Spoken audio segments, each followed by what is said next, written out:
Hey guys, your buddy Vastro here, bringing you another game review. Don't forget to hit that subscribe button, turn on notifications, and it'll keep you up to date with all my videos and other various content that I make. You can also find links to my Twitch, Twitter, Facebook, and all my social media down in the description below. Feel free to check them out as well. Anyway, let's get to it. So, today's game that we'll be covering is the Immortals Fenyx Rising, which is, I'd like to thank Ubisoft for sending me to do this game review. It's clear from the offset that this game is influenced by a lot of Greek mythology, with many references to Greek heroes, stories and monsters. Although I will say that sometimes it feels as if the references are falling a little bit short. I'm a fan of various mythologies, Greek, Norse and all the rest of it. That knowledge helps fill in some of the blanks to some of the references they might make throughout it. But if you're someone who doesn't know their Greek mythology that well, or has only got a base understanding of it, they might make some references or some jokes that might fall, yeah, like I said, it's not quite hit home with you, but it shouldn't really impact you that much. It does make it a little bit confusing and a little bit less engaging sometimes. As far as gameplay goes, it's clear to see there's a lot of similarities between this game and the popular Legend of Zelda Breath of the Wild, taking a very similar approach to the controls, the playstyle, you know, like the use of stamina for swimming, climbing rocks, gliding. You know, it's to be expected. Games can't always be unique forever.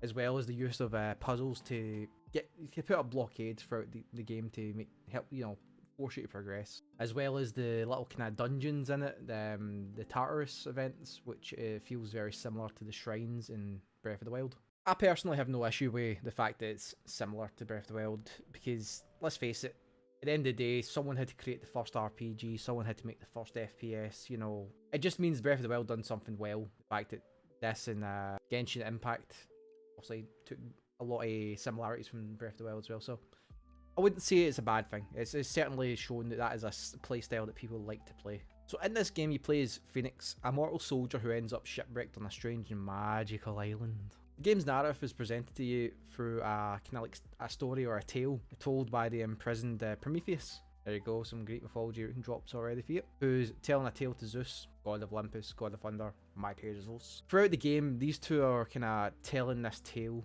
While you're running about, they're telling the story in the background. It does provide a lot of hilarious banter and jokes between the two of them as you're playing, which gives you a very interesting narrative to the game. You know, it's not dark and ominous and serious. You've got a lot of humor breaking it up as you go along, but they do provide you some guidance, like if you're unsure where to go next, they'll maybe mention something. Fenyx is on his way to the shores, stuff like that. The balance of humor and story development is done really, really well.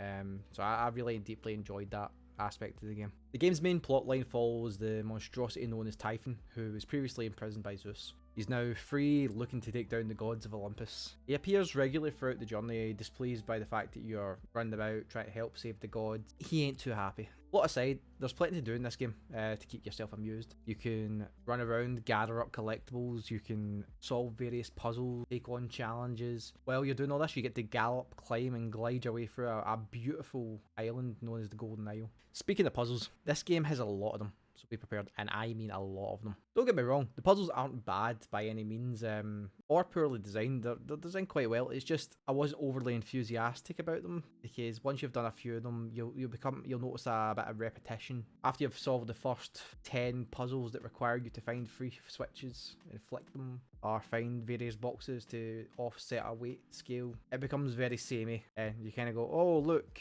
yay!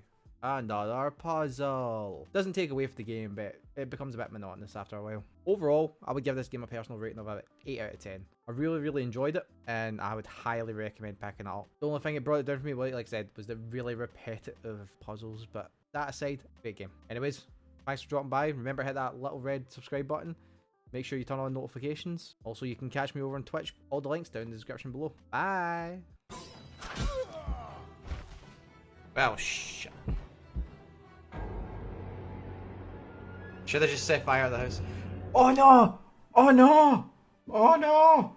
Oh no! Oh no! Auto save's not on! No!